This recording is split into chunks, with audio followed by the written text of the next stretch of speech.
एक समय की बात है। एक छोटे से गांव में अनिका नाम की एक लड़की रहती थी। उसे परी कथाएं बहुत पसंद थीं और वह हमेशा सोचती थी कि क्या परियां सच में होती हैं। एक दिन जब वह जंगल में तितलियों का पीछा करते करते बहुत दूर निकल गई तो अचानक उसे एक अजीब सा नीला उजाला दिखा। जैसे ही वह उजाले के पास पहुंची, वहां एक पुराना पत्थर का दरवाजा था जिस पर अजीब निशान बने थे। उसने हिम्मत जुटाई और दरवाजे को हल्का सा धक्का दिया। दरवाजा खुद ब खुद खुल गया और उसके सामने एक अनोखी दुनिया थी। इस दुनिया में सब कुछ चमक रहा था। पेड़ सोने जैसे थे, फूल गुनगुना रहे थे और हवा में मीठी सुगंध थी। तभी एक छोटी सी परी एलिना उसके सामने आई और बोली, अनिका, हम कब से तुम्हारा इंतजार कर रहे थे। अनिका चौंक गई। मेरा? लेकिन क्यों? एलिना ने बताया कि परी लोक पर डार्क शैडो नाम के एक दुष्ट जादूगर ने हमला कर दिया है।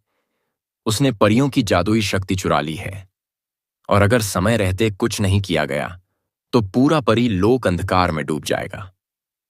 एलिना ने बताया कि डार्क शैडो को हराने का एक ही तरीका है, रहस्यमयी जादुई किताब खोजना, जो भूल भुलैया वाले जंगल में छिपी है।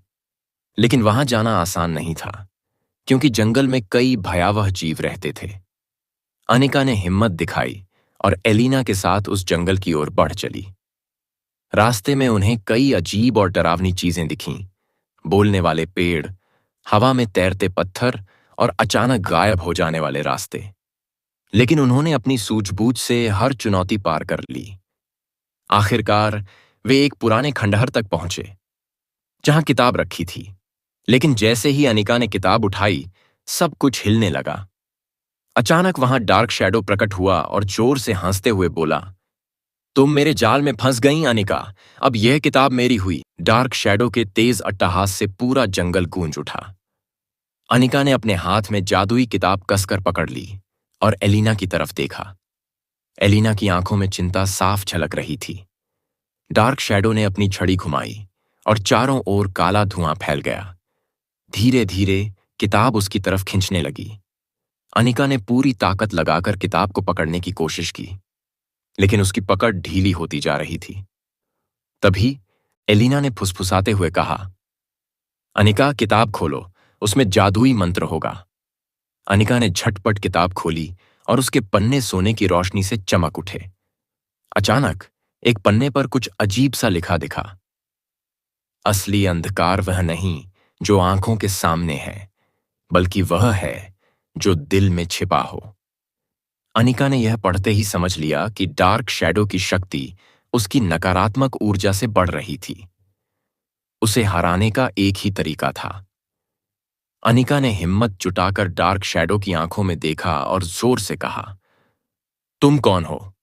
सच बताओ। डार्क शैडो थोड़ा पीछे हट गया, पर उसकी हंसी नहीं रुकी। मैं तो अंधकार हूं, मैं हर जगह हूं, मुझे कोई नहीं हरा सकता। लेकिन तभी किताब की रोशनी और तेज हो गई और चारों ओर एक चमकीली आंधी चलने लगी। अचानक डार्क शैडो की परछाई छोटी होने लगी और उसकी काली लपटें धीरे धीरे फीकी पड़ने लगीं। फिर जो हुआ उसने सबको चौंका दिया। डार्क शैडो के पीछे से एक छोटी परी निकल आई। वह बेहद कमजोर लग रही थी। उसकी आंखों में आंसू थे। मैं डार्क शैडो नहीं हूं, परी ने कांपते हुए कहा। मेरा नाम सेलिया है। मैं पहले एक परी थी, लेकिन जब सबने मुझसे मुंह मोड़ लिया तो मैं अकेली रह गई। मेरी उदासी और गुस्से ने मुझे अंधकार में बदल दिया। अनिका और एलिना यह सुनकर हैरान रह गईं। एलिना ने धीरे से उसका हाथ पकड़ा और कहा, तुम्हें अंधकार ने नहीं, तुम्हारे डर ने घेर लिया था, लेकिन हम तुम्हें अकेला नहीं छोड़ेंगे। जैसे ही एलिना और अनिका ने सेलिया को गले लगाया, अंधकार पूरी तरह मिट गया। परिलोक फिर से चमकने लगा, फूल खिल उठे और जादू बहाल हो गया। सेलिया ने परियों से माफी मांगी और सब ने उसे अपना लिया। अब समय था अनिका के घर लौटने का। परिलोक की महारानी ने उसे एक चमकती हुई पंखुड़ी दी और कहा, जब भी तुम्हें हमारी जरूरत पड़े इसे छूना, हम आ जाएंगे। अनिका ने मुस्कुराकर पंखुड़ी ली और जैसे ही उसने अपनी आंखें बंद कीं, वह अचानक अपने गांव के उसी जंगल में थी जहां से वह आई थी। अनिका अपने गांव लौट तो आई थी, लेकिन उसका मन अब भी परी लोक की यादों में खोया रहता। वह सोच रही थी कि क्या फिर कभी उसे परियों से मिलने का मौका मिलेगा। तभी एक रात जब वह अपनी खिड़की के पास बैठी थी, उसकी जेब में रखी चमकती पंखुड़ी अचानक से तेज रोशनी से जगमगाने लगी। उसने पंखुड़ी को छुआ और अचानक उसके चारों ओर वही नीला उजाला फैल गया जो उस पहले परी लोक ले गया था। पलक झपकते ही वह फिर से परियों की दुनिया में थी, लेकिन इस बार कुछ अजीब था। आसमान में सुनहरी चमक की जगह गहरी लाल रोशनी थी और चारों ओर अजीब सी बेचैनी थी। जैसे ही अनिका महल पहुंची, उसने देखा कि महारानी और सारी परियां चिंतित थीं। एलिना भागती हुई आई और बोली, अनिका, हमें फिर से तुम्हारी जरूरत है। एक और बड़ा खतरा आ गया है। इस बार क्या हुआ? अनिका ने घबराते हुए पूछा। महारानी ने कहा, हमने सेलिया को बचा लिया था, लेकिन परीलोक का संतुलन बिगड़ चुका है। कोई हमारी दुनिया से जादू चुराकर कहीं और ले जा रहा है। हमें शक है कि कोई छिपा हुआ शत्रु हमारे बीच में है। अनिका के रोंगटे खड़े हो गए। क्या परीलोक में कोई गद्दार था? परियों ने बताया कि परीलोक में मौजूद जादू का सरोवर धीरे धीरे सूख रहा है, और अगर यह पूरी तरह सूख गया तो परीलोक हमेशा के लिए नष्ट हो जाएगा। अनिका, एलिना और कुछ परियां उस सरोवर की ओर बढ़ीं। वहां उन्होंने देखा कि पानी में अजीब काले बुलबुले उठ रहे थे। यह जादू चुराए जाने का संकेत है, एलिना ने कहा। तभी एक परछाई तेजी से वहां से भागी। अनिका ने उसे देख लिया, काले कपड़ों में लिपटी एक रहस्यमयी आकृति। अनिका और परियों ने उस आकृति का पीछा किया। वह परीलोक के गहरे जंगल में घुस गई। रास्ते में अनिका को कुछ अजीब लगा। उसने पेड़ों पर कुछ सुनहरे निशान देखे जो बिल्कुल परीलोक के पुराने जादुई चिन्हों जैसे थे। कहीं यह कोई पुरानी परी तो नहीं? अनिका ने सोचा। जब वे उस आकृति के करीब पहुंचे तो अचानक जमीन हिलने लगी और वे सब एक गुप्त तहखाने में गिर गए। तहखाने के अंदर एक पुरानी टूटी फूटी किताबें और जादू के अजीब औजार रखे थे, और सामने खड़ी थी एक बूढ़ी परी। उसकी आंखें लाल हो रही थीं और वह बहुत गुस्से में थी। मैंने बहुत सालों तक तुम्हारी दुनिया के बाहर अकेले समय बिताया, और अब मैं तुम्हारा जादू लेकर अपनी नई दुनिया बनाऊंगी। महारानी ने उसे देखा और सदमे में बोली, नायरा, तुम हमारी खोई हुई बहन। अब अनिका को समझ आ गया कि नायरा ने परीलोक को छोड़ दिया था और अपनी अलग दुनिया बनाना चाहती थी, लेकिन इसके लिए वह परीलोक का जादू चुरा रही थी। परीलोक की खोई हुई बहन नायरा सामने खड़ी थी। उसकी लाल चमकती आंखें और गहरी आवाजें इस माहौल को और डरावना बना रही थीं। महारानी की आंखों में दुख था, जबकि बाकी परियां सदमे में थीं। अनिका ने हिम्मत जुटाकर पूछा, तुमने ऐसा क्यों किया नायरा? तुम अपनी बहनों को छोड़कर क्यों चली गईं?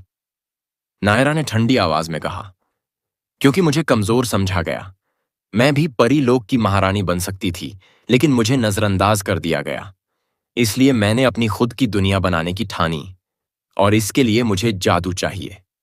महारानी ने दुखी होकर कहा, नायरा, हमें नहीं पता था कि तुम ऐसा महसूस करती हो, लेकिन क्या अपनों को धोखा देना ही सही रास्ता है? नायरा के चेहरे पर एक पल के लिए संशय झलका, लेकिन फिर उसने गुस्से में अपनी जादुई छड़ी घुमा दी। अचानक पूरा तहखाना हिलने लगा और चारों ओर अंधेरा छा गया। नायरा ने अपनी शक्ति से परीलोक का आधा जादू खींच लिया, जिससे चारों ओर अराजकता फैल गई। आसमान लाल हो गया, जादुई नदियां सूखने लगीं और परियों की उड़ने की शक्ति कमजोर पड़ने लगी। अनिका ने देखा कि अगर जल्द कुछ नहीं किया गया तो पूरा परीलोक बिखर जाएगा। तभी उसे याद आया, जादू की किताब। उसने झटपट किताब निकाली और पन्ने पलटने लगी। तभी उसे एक गुप्त मंत्र मिला जो कहता था, सच्चा जादू शक्ति में नहीं, प्रेम में है। जो दिल से प्रेम करेगा वही सच्चा राजा। अनिका को एक योजना सूझी। उसने धीरे धीरे नायरा के पास जाकर कहा, अगर तुम सच में परीलोक की महारानी बनना चाहती हो तो तुम्हें यह साबित करना होगा कि तुम इसकी सच्ची हकदार हो। लेकिन यह साबित करने के लिए तुम्हें नष्ट करने की नहीं, बचाने की जरूरत है। नायरा हंस पड़ी। बचाने से कोई शक्तिशाली नहीं बनता। महारानी आगे आईं और नायरा की ओर हाथ बढ़ाकर कहा, अगर तुम सच में हमें छोड़ना चाहती हो तो हम तुम्हें नहीं रोकेंगे, लेकिन याद रखना, एक नई दुनिया बनाने के लिए पुरानी को नष्ट करना जरूरी नहीं होता। नायरा का दिल तेजी से धड़कने लगा। उसकी आंखों में पुरानी यादें तैरने लगीं। कैसे वह पहले अपनी बहनों के साथ खेलती थीं, परी लोक में हंसी खुशी रहती थी। लेकिन अचानक नायरा ने झटके से सिर ऊपर उठाया और चौंक कर बोली, रुको, मैंने तो परी लोक से सिर्फ आधा जादू लिया, फिर बाकी जादू कौन चुरा रहा है? सब हैरान रह गए। तभी तहखाने की छत फटने लगी और वहां से निकला एक भयानक काला धुआं। उस धुएं से एक डरावनी आवाज आई। हाँ हाँ हाँ हाँ, अनिका, महारानी और सारी परियां ऊपर देख रही थीं। अंधकार का राजा जफर हवा में तैर रहा था। उसकी आंखों से लाल रोशनी चमक रही थी और उसका काला धुआं पूरे परीलोक को घेर रहा था। हाँ हाँ हाँ, जफर जोर से हंसा। तुम सब बेवकूफ परियां आपस में लड़ रही थीं और इसी का फायदा उठाकर मैंने परीलोक का जादू चुरा लिया। अब यह दुनिया हमेशा के लिए अंधकार में डूब जाएगी। महारानी और नायरा हैरान रह गईं। नायरा को समझ आ गया कि जेफर ने उसकी भावनाओं का फायदा उठाया था और उसे परीलोक के खिलाफ भड़का दिया था। तो यह सब तुम्हारी साजिश थी? नायरा गुस्से में चिल्लाई। जेफर ने अपनी छड़ी घुमाई और हवा में एक काला तूफान उठने लगा। परीलोक की जमीन कांपने लगी, पेड़ सूखने लगे और परियों की शक्ति धीरे धीरे कमजोर पड़ने। नायरा के दिल में पछतावा उमड़ आया। उसने जिस परीलोक को छोड़ दिया था, अब वही नष्ट होने वाला था। उसने तुरंत अनिका और महारानी की तरफ देखा और कहा, अगर हम सब मिलकर लड़ें तो हम जेफर को हरा सकते हैं। महारानी ने सिर हिलाया और सभी परियां एक साथ इकट्ठा हो। अनिका ने जादू की किताब खोली और उसमें छिपा प्राचीन मंत्र पढ़ा। प्रेम और प्रकाश की शक्ति से अंधकार का अंत होगा। जैसे ही उसने मंत्र पढ़ा, महारानी, नायरा, एलिना और सारी परियों ने अपनी शक्ति मिलाकर एक चमकता हुआ प्रकाश गोला बनाया। जेफर चिल्लाया, नहीं, यह संभव नहीं है। लेकिन रोशनी की ताकत से जेफर की शक्ति धीरे धीरे कम होने लगी। उसका अंधकार फीका पड़ने लगा और आखिरकार एक जोरदार धमाके के साथ वह हमेशा के लिए मिट गया। जैसे ही जेफर हारा, परीलोक की सारी शक्ति वापस आ गई। फूल फिर से खिल उठे, नदियां बहने लगीं और आसमान सुनहरे प्रकाश से भर गया। नायरा ने महारानी की ओर देखा और धीरे से कहा, मुझे माफ कर दो। महारानी मुस्कुराई और उसे गले लगा लिया। तुम हमेशा हमारी बहन थी और अब अनिका के वापस जाने का समय आ गया था। महारानी ने उसे एक जादुई पेंडेंट दिया और कहा, जब भी तुम्हें हमारी जरूरत हो, बस इसे छूना और हम तुम्हारे पास होंगे। अनिका मुस्कुराई और जैसे ही उसने अपनी आंखें बंद कीं, वह वापस अपने गांव लौट आई। अब उसे यकीन हो गया था कि सच्ची शक्ति जादू में नहीं, बल्कि प्रेम, एकता और विश्वास में होती है।